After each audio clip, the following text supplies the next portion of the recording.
Oi, pessoal, vamos lá. O nosso tema hoje é muito sério. Aliás, como tem sido os demais, mas hoje é preocupante. Transtorno de ansiedade. O que é esse transtorno de ansiedade? Você se sente ansioso? Quais são suas reações? Vamos falar um pouquinho sobre isso? Hã?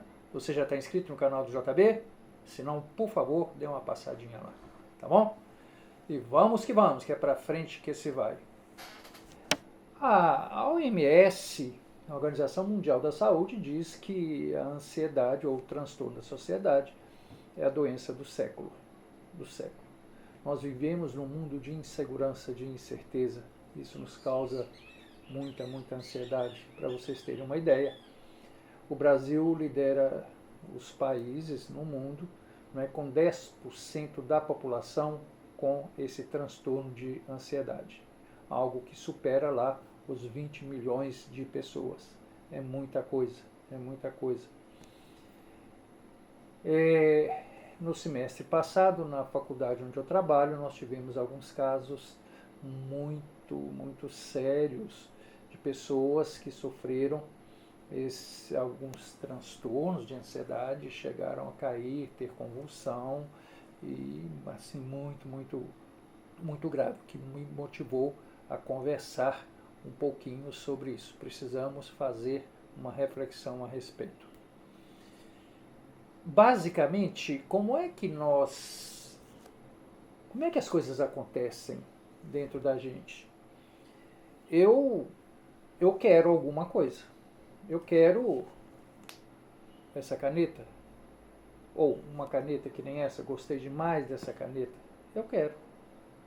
Que bacana. Talvez eu ganhe, talvez eu compre, talvez eu pegue emprestado, talvez eu ache na rua. Eu desejo essa caneta.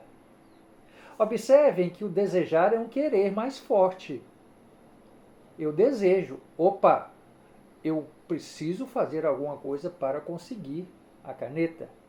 Eu preciso satisfazer esse desejo, até para satisfazer o meu ego. Aí eu começo a trabalhar no sentido de realizar essa vontade. Mas e se não der certo? E se eu não conseguir? Começa a gerar uma certa insegurança, um medo de não conseguir. Os outros conseguem, eu não consigo. Olha que interessante, pessoal. Os outros conseguem e eu não consigo. Isso vai gerando uma ansiedade, né? E, de alguma forma, devido à medida que o nível da ansiedade vai subindo, eu vou somatizando isso. Seja do ponto de vista físico, do ponto de vista emocional, o coração começa a bater mais forte, sudorese, perda de sono. Então, pessoal, isso é um crescendo, isso não é assim de uma hora para outra. Sabe quando a gente vai fazer uma prova e gera aquela ansiedade, será que a prova está fácil, será que eu vou conseguir? Isso é absolutamente normal nas pessoas. Mas eu sou capaz, eu vou dar conta. Então essa questão da autossuperação é um antídoto muito interessante contra a ansiedade. Mas, pessoal, é muito grave esse negócio. Então, sempre, à medida que a nossa insegurança, que o medo se transforma em insegurança, aumenta, gera então esta ansiedade. Eu via alguma coisa aqui.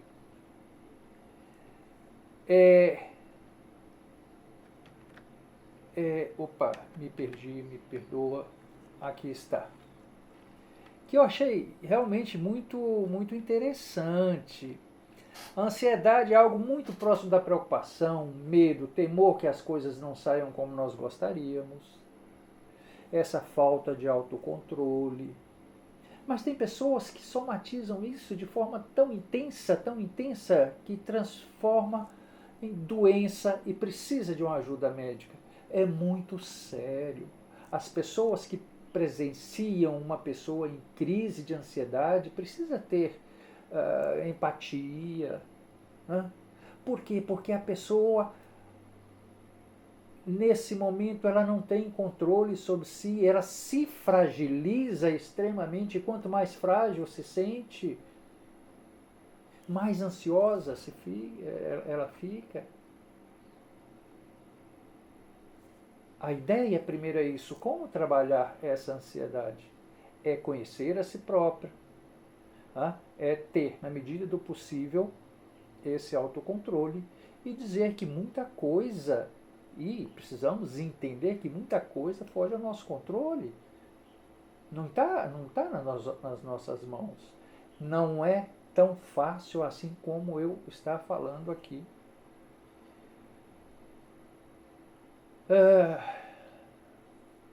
E à medida que a gente vai ficando ansioso, há uma liberação de adrenalina e que causa algumas reações. Eu vou listar aqui umas 4. Acelera o batimento cardíaco, dilata os brônquios, diminui a motilidade do intestino, dilata a pupila, aumenta a liberação da glicose. Aí, pessoal, já tem um monte de manifestação de ansiedade com uma tipificação na medicina, né? Aquele CID, né? Síndrome do pânico, por exemplo, que é uma das mais comuns, CID-10, F41.0, fobia social, algumas... Oh, pessoal, deixa eu ler aqui para vocês que eu não sabia, fiquei conhecendo ainda há pouco. Diversos tipos de fobias, olha só. Claustrofobia, medo de lugar fechado, eu já conhecia. Aracnofobia, medo de aranha, esse eu conheço muitíssimo bem, que eu tenho esse problema sério. Não gosto desse bicho. Agorafobia, medo de ficar sozinho em lugares amplos ou públicos. Acrofobia, medo de altura, já conhecido. Aiquimofobia, medo de agulha. Eu não sabia, não conhecia. Catiçaridafobia, medo de barata. Conheço pessoas que têm pavor de barata. Courofobia, medo de palhaços. Eu, quando criança, morria de medo do palhaço. Pessoal, é muito sério. O transtorno obsessivo compulsivo e por aí, tudo está dentro desse conjunto de síndrome, né? de ansiedade, de transtorno de ansiedade e tudo mais. Eu quero encerrar. A ideia aqui não é entrar em minúcias, em detalhes, porque envolve questões médicas profundas e que às vezes é necessário que se faça um tratamento, sim, com psiquiatra, com pessoas especialistas nisso. O objetivo desse vídeo efetivamente é, quando você deparar-se com uma pessoa numa situação dessa, que tenha respeito, que tenha empatia e que dê apoio a essas pessoas, porque nós estamos sujeitos, todos nós estamos sujeitos a, de alguma forma, nos encontrarmos nestas situações. Basta que a gente entenda as causas da ansiedade, que a gente tenha um pouquinho de autoconhecimento para que possamos desenvolver esse autocontrole. Cuidemos uns dos outros, isso que importa. Obrigado.